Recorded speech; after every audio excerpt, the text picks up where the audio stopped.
গাড়িতে উঠাচ্ছেন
ঘটনা ঘটছে আমরা খুব শান্তিপূর্ণভাবেই আজকে নগর ভবনের সামনে অবস্থান করেছিলাম। আমাদের জনসংযোগ ছিল, আজকে আমাদের স্মারকলিপি দেওয়ার কথা ডিসির কাছে। তো আমরা নর্মালভাবেই জনসংযোগ করছিলাম, আমরা কোনো কর্মসূচিতে দাঁড়াই নাই, কোনো হট্টগোল করিনি, আমরা কোনো কিছুতেই যাইনি। আজকে যেহেতু আমাদের আজকে স্মারকলিপি দেওয়ার কথা ছিল, সুতরাং আমরা খুব শান্তিপূর্ণভাবে অবস্থান করেছি। হঠাৎ করে ওসি মিজান সহ তার পুলিশ বাহিনী নিয়ে এসে প্রশাসন আমাদের ওখানে যে সহযোদ্ধা ভাই বোনেরা ছিল, যে তার মধ্যে সুয়ান একজন এবং আরও 6 জনকে ধরে নিয়েছে, তার মধ্যে নারী একজন আছে এবং নারী মহিলা ব্যতীত পুরুষ পুলিশ দ্বারা গায়ে হাত দিয়ে উঠায় নেওয়া হয়েছে, সেই ফুটেজ আমাদের কাছে আছে। এবং আমরা যখন এখানে আসি ওনার সাথে কথা বলার জন্য, আমাদের সাথে সম্পূর্ণভাবে তারা রুড বিহেভিয়ার করে এবং তারা আমাদেরকে কোনো ওয়ারেন্ট দেখাতে পারছে না। কিসের ভিত্তিতে সুয়ানকে অ্যারেস্ট করা হলো, কোনো ওয়ারেন্ট নাই। 2020 সালের একটা নিছক মজা করা ছবি নিয়ে তারা এই ঘটনাটা ঘটাচ্ছে। তারা আজকে ওয়ারেন্ট ছিল মহিউদ্দিন রনিকে ধরার কথা ছিল, এছাড়া কারো কোনো মামলা নেই, কারো ওয়ারেন্ট নেই, তাহলে এদের ধরলো কেন? এবং সেই আওয়ামী লীগ আমলের সেই ফ্যাসিস্টের মতো আজকে পুলিশরা কাজগুলো করছে। এর জবাব এই পুলিশ কমিশনার অফিস সহ প্রত্যেকটা পুলিশকে দিতে হবে ইনশাল্লাহ। হঠাৎ করে যখন গিয়ে আমরা কর্মসূচি ওইখানে ছিলাম, হঠাৎ করে পুলিশ আসে এক গাড়ি, পুলিশ এসে সোহান ভাইকে উঠিয়ে নিয়ে যায়। তখন এক পর্যায়ে টানাটানি হয়, এখানে আমাদের 7 জনকে উঠিয়ে নিয়ে চলে যায়। 7 জনকে যখন নিয়ে চলে যায়, তখন গিয়ে আমরা পুলিশ কমিশনার মহোদয়ের কাছে আসি, তার কাছে জানতে চাই যে আসলে কি কারণে হয়েছে। সে আমাদের 20 সালের একটা ছবি, যেটা ভাইরাল হয়েছে কিছুদিন আগে, সেই ভাইরাল হওয়া ছবিটার কথা বললো।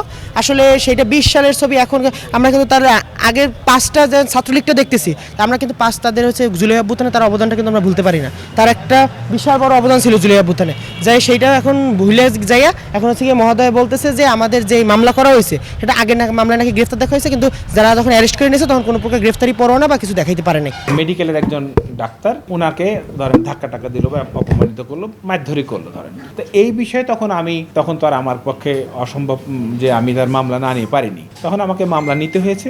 এখন এই মামলার জন্য আমরা চেষ্টা করছি যে মামলাতে যারা সংশ্লিষ্ট আছে আসামি বা অভিযুক্ত যারা, তাদেরকে ধরার জন্য। কিন্তু এই ছেলেটাকে আমরা ধরেন সুহানের বিষয়ে এও আন্দোলনে ছিল, কিন্তু আমরা তাকে এখন ধরেছি হলো ডেভিল হিসাবে, ঠিক আছে। এর পরবর্তীতে আমরা যে মারার ঘটনায় যদি দেখি যে তার সম্পৃক্ততা পাই আমরা খুঁজে, হয়তো সেটা তো সে ইনক্লুড হইতে পারে, বিষয়টা একটু, এবং বাকি আর কাউকেই ধরা হয়নি। ওরা যারা বলছে যে গেছে তারা ওই গাড়িতে উঠে গেছে এমনি নিজে নিজেই, এবং তাদেরকে এখন ওখান থেকে ছেড়ে দেওয়া হচ্ছে, মানে ছেড়ে দেওয়া হচ্ছে মানে গাড়ি থেকে বলছে আপনারা চলে যান, আমরা তো সোহান ছাড়া কাউকেই আমরা ধরিনি। কিন্তু ওরা যারা গেছে তারা হলো ইচ্ছা করে গেছে গাড়িতে উঠে। তো দেখেন আমি বলি তাকে ডেভিল হিসেবেই গ্রেপ্তার করেছি।